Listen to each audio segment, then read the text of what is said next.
Fait que voici un schéma qui démontre la matière pour l'examen final. Je vais passer à travers des différentes bulles, puis il y a des hyperliens. C'est important de noter qu'il y a des étoiles bleues dans le schéma. Ça, c'est les endroits où vous aviez à lire un article de recherche. Fait que je vous encourage, j'ai plus le temps de relire en profondeur cet article-là. Ce serait plutôt de faire une fiche synthèse ou un schéma. Et n'oubliez pas d'aller faire les activités intégrateurs, c'est qu'il y en a, comme les rallyes ou le sondage. Fait qu'on va commencer avec, en haut, à gauche, jusqu'on parle du succès académique, parce que c'est ça qui était vraiment le but à moi puis Jeanne, c'est à travers le cours de vous donner les moyens pour assurer votre succès académique. Puis on a fait ça avec l'utilisation de différents outils, notamment le schéma, le portfolio, la méthode simple. Vous voyez que ces trois-là ont des pointages, fait qu'on vous a déjà accordé des points pour ça. Fait qu'à l'examen, il va encore avoir des questions qui touchent cette matière-là, mais on va aller mettre beaucoup d'accent sur les autres bulles aussi pour ne pas vous évaluer excessivement sur un domaine. Fait que si on regarde les outils comme le portfolio puis les schémas, ben c'est important d'être capable de définir qu'est-ce que c'est un schéma, qu'est-ce que c'est un portfolio. Aussi, je vous présente 4 choses qui représentent un schéma. Il faudrait que vous décidiez parmi les réponses lesquelles reflètent le mieux qu'est-ce qu'est un schéma ou qu'est-ce qu'un portfolio. On a vu aussi dans le cours puis dans les articles que vous aviez à lire qu'il y a différents avantages puis défis avec ces outils-là. Alors, c'est important d'aller retourner voir pour être capable d'en nommer, tu sais là, 2, 3 avantages, 2, 3 défis. On a aussi beaucoup parlé de la méthode simple. On a eu, je pense, 3 cours ou 4 cours là-dessus. C'est important quand vous allez aller sur la méthode simple d'aller voir toutes les lettres. Fait, allez voir ce qu'il y a sous sortes d'informations. Tu sais, là, les sources primaires, secondaires, tertiaires d'informations. Les sources électroniques, les sources papier. Qu'est-ce qu'une source crédible d'information? Après ça, allez voir toutes les lettres. Il va y avoir des activités à faire. Faites-le, OK? Pour aller voir qu'est-ce qu'il y a. Si il y a un clip audio, écoutez le clip. Si il y a un clip vidéo, regardez le clip vidéo pour que vous soyez en mesure de connaître ces choses-là. Puis pas oublier que sur le site web de Click, dans la section nouvelles, il y a un schéma qui représente chacune de ces lettres-là. OK? Fait que ça serait important de les voir peut-être, tu sais là, demain. Okay, avant l'examen.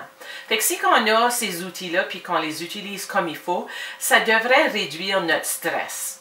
Okay? Puis on a eu un cours sur le stress, jusqu'on a vu qu'on peut définir le stress de différentes manières, que ce soit physiologique, sociologique ou psychologique. Puis on a vu physiologique, ça c'est vraiment ta réaction dans ton corps. Fait que l'adrénaline pompe, tes yeux se dilatent, le sang va vers le centre du corps. Okay? On a vu aussi que des fois la définition du stress peut être d'un point de vue sociologique.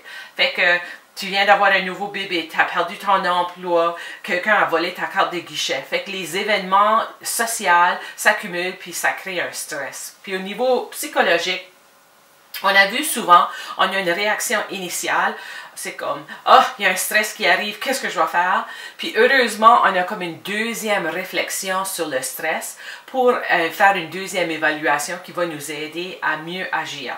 Puis justement, le stress peut être causé par différentes choses et ça peut amener différentes manifestations ou symptômes. Fait que c'est important pour vous autres d'être capable de nommer des réactions physiques, sociales, psychologiques au stress. Okay? Comme au niveau physique, ça peut être la fatigue, ça peut être des mal de tête.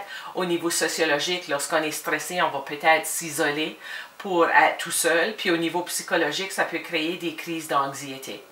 On a vu aussi qu'il y avait différentes solutions pour faire face au stress, des solutions qui sont à court terme, moyen terme et à long terme. Et il y a aussi des solutions qui sont actives ou passives. Fait que si je suis stressée et que je me dis « Ah, je vais aller prendre une bonne marche, ça va m'aider », ça c'est une solution active. Mais si que je suis vraiment stressée et je décide « Ah, je vais manger du chocolat », ça c'est une solution passive au stress. Si on ne réussit pas à gérer notre stress, peut-être c'est à cause de soucis financiers. Puis justement, Jeanne a parlé dans le cours de l'importance d'être capable d'éviter des soucis financiers. Puis ça arrive lorsqu'on est capable de bien gérer un budget. Puis elle vous a dit que c'est pas impossible d'avoir des épargnes pendant qu'on est aux études. Il faut juste se décider qu'est-ce qu'on a besoin d'avoir, puis qu'est-ce qu'on aimerait avoir. OK? Peut-être qu'on veut avoir le beau manteau d'hiver qui coûte 300 $, mais peut-être que c'est mieux qu'on va à l'Armée de Salut puis qu'on en trouve un à 30 $. Elle vous a parlé aussi des dangers des marges de crédit, des cartes de crédit, des prêts. OK? Fait que retournez voir les notes pour faire sûr que vous connaissez qu'est-ce qu'on fait pour essayer d'avoir le moins de stress possible quand ça vient au niveau des finances. Mais parfois, on n'a pas le choix. Il faut qu'on paye notre loyer, il faut qu'on paye nos frais de scolarité. Fait qu'il y a des étudiants qui vont aller travailler pendant leurs études. Okay? Fait qu'on a eu un article là-dessus, puis il y a un jeu dans la section sondage du cours qui nous parle vraiment qu'est-ce qui arrive quand on travaille, parce que ça augmente le risque d'abandonner nos études. Fait que ça serait important pour vous de connaître, ben c'est qui sont plus à risque? C'est-tu les hommes? C'est-tu les femmes? Quand c'est que ça arrive, ce risque-là d'abandonner les études? C'est-tu au début de la première année? C'est-tu le même montant pendant tout le bac? C'est-tu pire en 4e année? Est-ce que ça arrive plus chez certaines personnes, comme par exemple certaines ethnies? Puis il y a un seuil magique de combien d'heures qu'on peut travailler avant que ça menace nos études. Fait que c'est important pour vous autres de connaître ce chiffre-là. Puis même des fois, on a vu comme les gens qui ont des enfants, des gens qui restent avec leurs parents, ça peut affecter le risque. Okay? Même la région du Canada où on reste peut affecter notre risque. Lorsqu'on a beaucoup de stress, je vais juste retourner ici au triangle vert, ça peut nuire à nos besoins. Fait qu'on avait un article sur les besoins de Maslow, qui est la pyramide. Puis on reconnaît que la base de la pyramide, ça c'est nos besoins physiques. Fait que c'est bien beau d'avoir beaucoup d'amis, puis de faire des sorties sociales, mais si on n'a pas assez d'argent pour se loger puis se nourrir, ça va pas marcher. Fait que l'article parlait beaucoup de connaître les services qui sont accessibles à l'université, puis comme prof, d'être capable d'identifier et référer rapidement les gens pour répondre aux besoins qu'ils pourraient avoir. Puis c'est important de reconnaître que les besoins diffèrent selon le sexe. Okay? Fait que retournez voir cet article-là.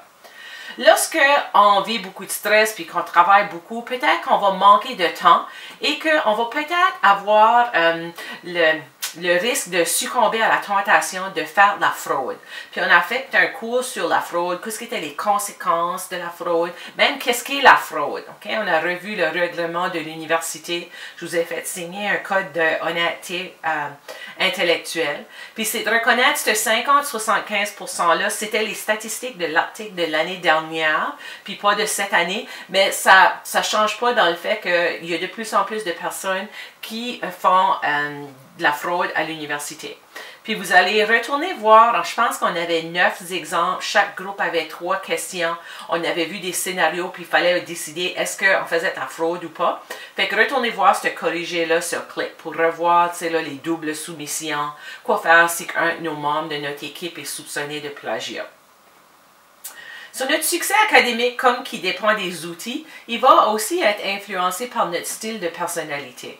Puis Jeanne a fait un cours sur l'énéagramme jusqu'on avait les 9 personnalités, les types de personnalités. J'ai encouragé les gens de placer chaque personnalité sur comme une carte de recette. Mettez le numéro, puis le nom, puis sur le dos de la carte, des petits mots qui décrivent cette personnalité-là. Parce que nous autres, à l'examen, on va peut-être vous donner un scénario.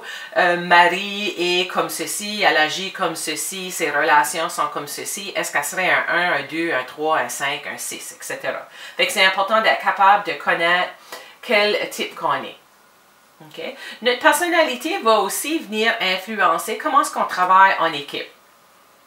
Puis le travail en équipe a beaucoup d'avantages, mais il y a aussi des défis. C'est comme le portfolio puis les schémas. C'est important de connaître les avantages puis les défis.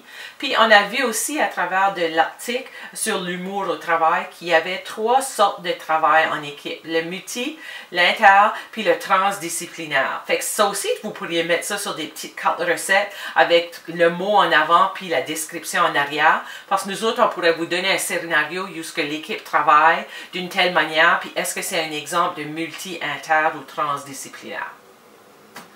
Lorsqu'on travaille en équipe, veut ou veut pas, il va toujours avoir des conflits.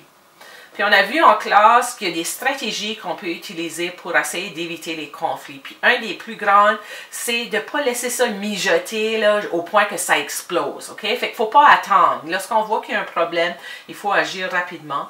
Puis c'est important d'utiliser le « je ».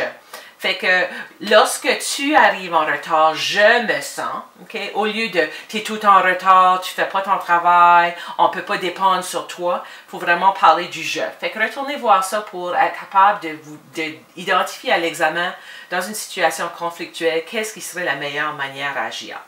Parfois, on va utiliser l'humour en situation de travail. Mais il y a des avantages, puis il y a des défis. Il faut savoir quand c'est qu'on peut utiliser l'humour, puis quand c'est qu'on devrait l'éviter. Je sais, avec ma famille, mes enfants, des fois, ils trouvent que mon sens d'humour n'est pas toujours au bon moment. Eux, ils sont super stressés, puis moi, je fais des blagues.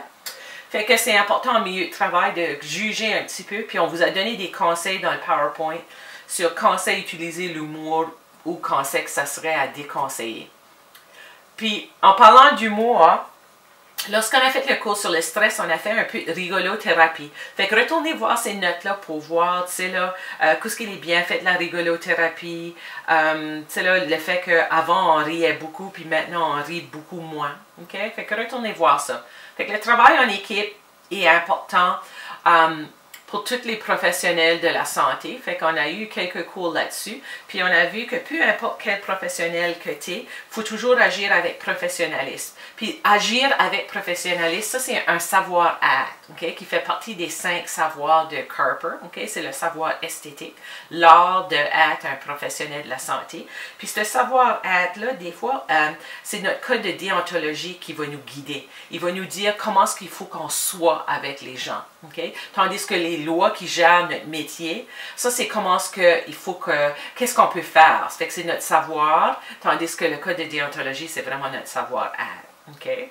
C'est important, peu importe notre profession. Fait que j'ai mis 3 petits cercles rouges, mais on a vu en classe qu'il y avait plusieurs professionnels de la santé. Fait que si je vous donne un scénario avec Madame X qui a problème Y, puis qui vit tout seul, puis je vous dis, basé sur le cas, quel professionnel de la santé serait le mieux placé pour les aider, ben vous autres, il faut que vous sachiez, si je mets ostéopathe, puis vous ne savez pas qu'est-ce que ça mange l'hiver, un ostéopathe, ben vous allez avoir de la difficulté. Fait que ça aussi, ça pourrait être sur des petites cartes de recettes si que vous avez besoin de le faire comme ça, ou retournez voir même le jeu d'assemblage. On avait vu aussi dans cette section-là la différence entre un métier puis une profession.